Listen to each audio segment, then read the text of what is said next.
kasih dan Muhammad Abdul Raj to join in this supply in 2017, which was established by the Tuang Dato.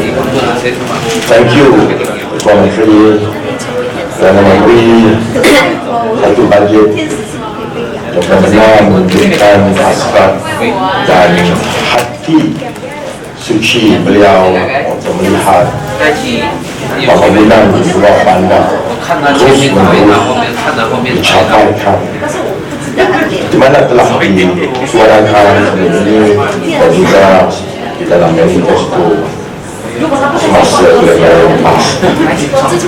Budget yang divisit berjumlah 385 million divisit dalam jangka 14 tahun lepas. We should count on this.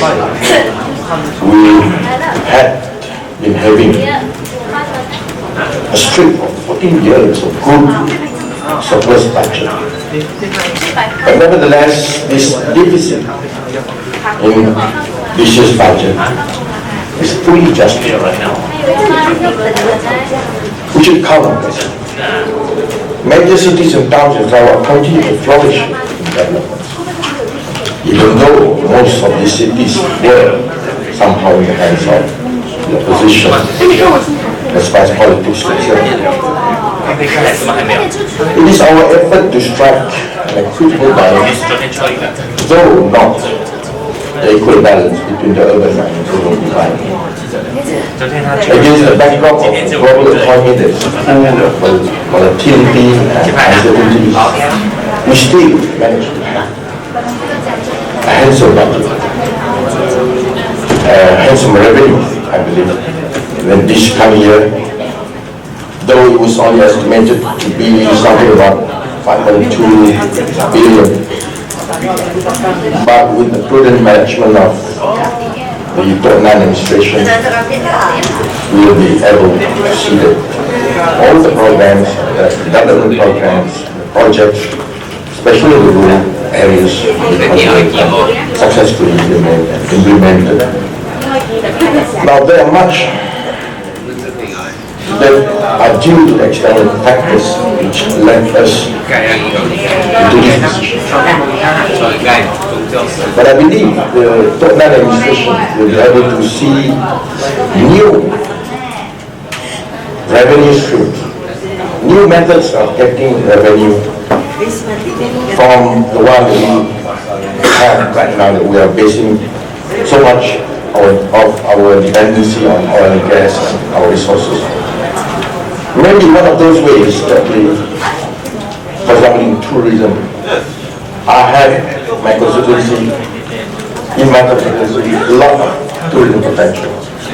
There are inland lakes, like the one found in Dumas, UITM, and some villages there, which can be turned into,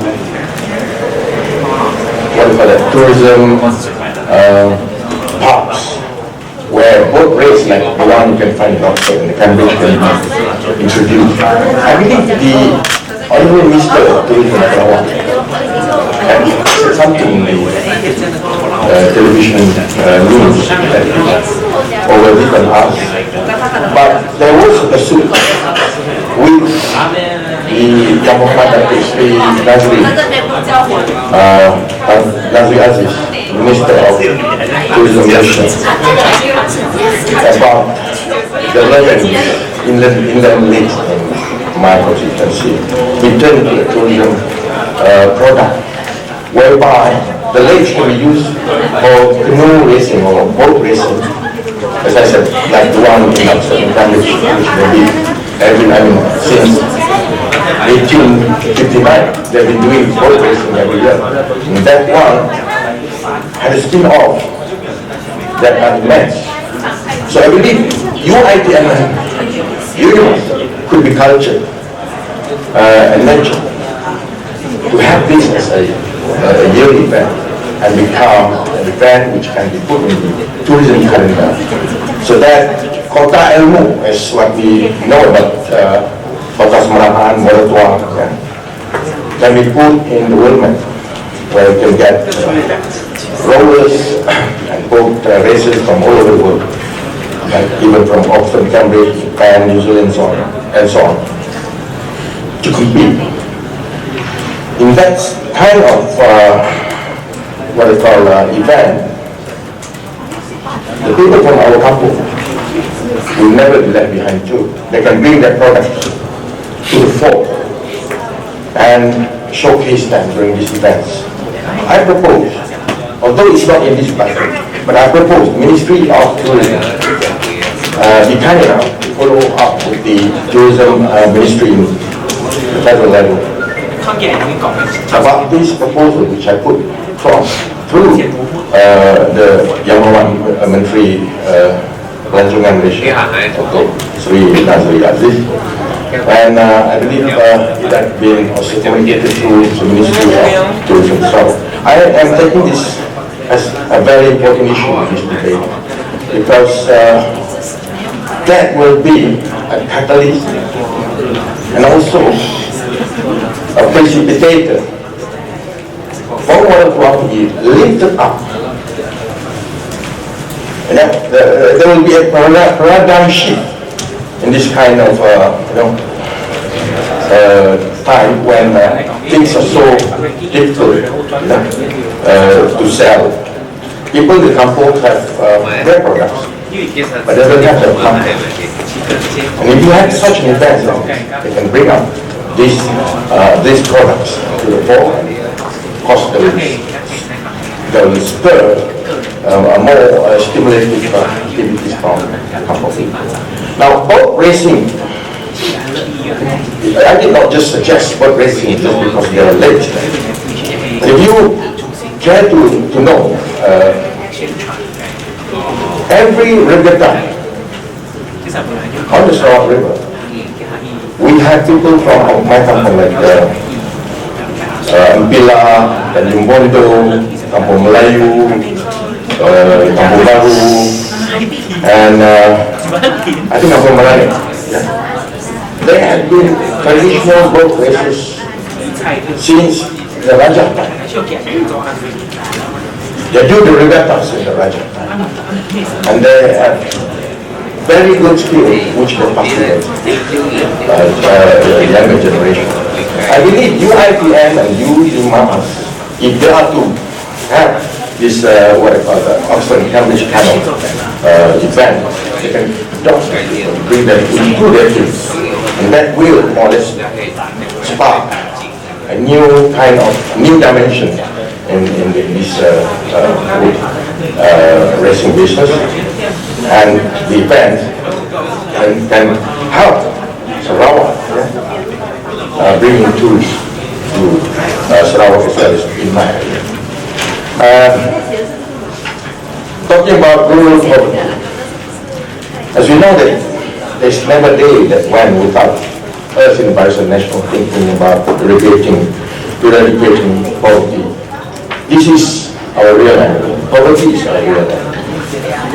But poverty, there are two types of poverty: abject poverty as well as relative poverty. It is the abject poverty that I think has been eradicated, hopefully by KUCHING. But relative poverty is something which is a moving target. One cannot blame the government. There happens to be some kind of poverty, which cannot be real poverty, but relative poverty. This is where I believe we have to be responsible. I can see in many posting of the social media, sometimes people think about not having this, not having that for the last 50 years. Has been the fault of the government. I must say, we are growing in numbers, growing in population, growing in needs, and so on. The challenges are there, building up and piling up. The government has done every single bit to see that the rakyat that is clear, properly, in the best way. But to say that the Sarawak government or the government, including the federal government, completely ignore some people, some areas, just because there's no water, or electricity, or roads, one ought to be realistic and be fair in putting up accusation. Now, about accusation, I believe as members of the August House, this August House, we ought to be responsible enough before accusing, before putting in any conjectures at all. We should check our facts first. Now, the attitude of just labeling and charging, it is conjectures and speculation with a view to strike political mileage. To me, it's not a wise move, but it is also a very unfair move. It is so unfair that it brings disrepute to the House itself. We must be responsible to safeguard the name of the House. Now, to charge Tuang and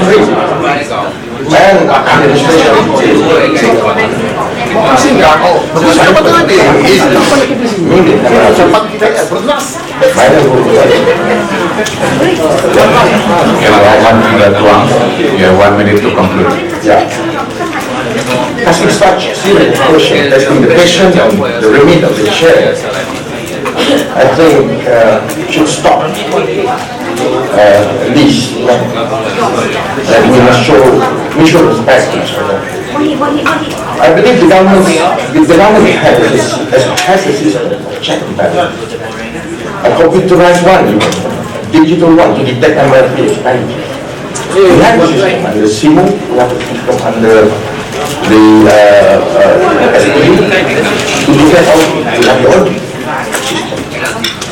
So the Cavalier attitude some members position in becoming complete and false, shouting out the false position of checking properly the facts is rather outrageous. To us, it is another time of seeking cheap political marriage. To create negative perception of the BN like this will not augur well for the people itself, especially people like those who support us. They will just become angry for nothing. Now, before I conclude the moment, I'd like to touch on digital gaming places, which are abandoned in my constituency. They have used the entertainment license. I hope we will review if there is any need for any new law.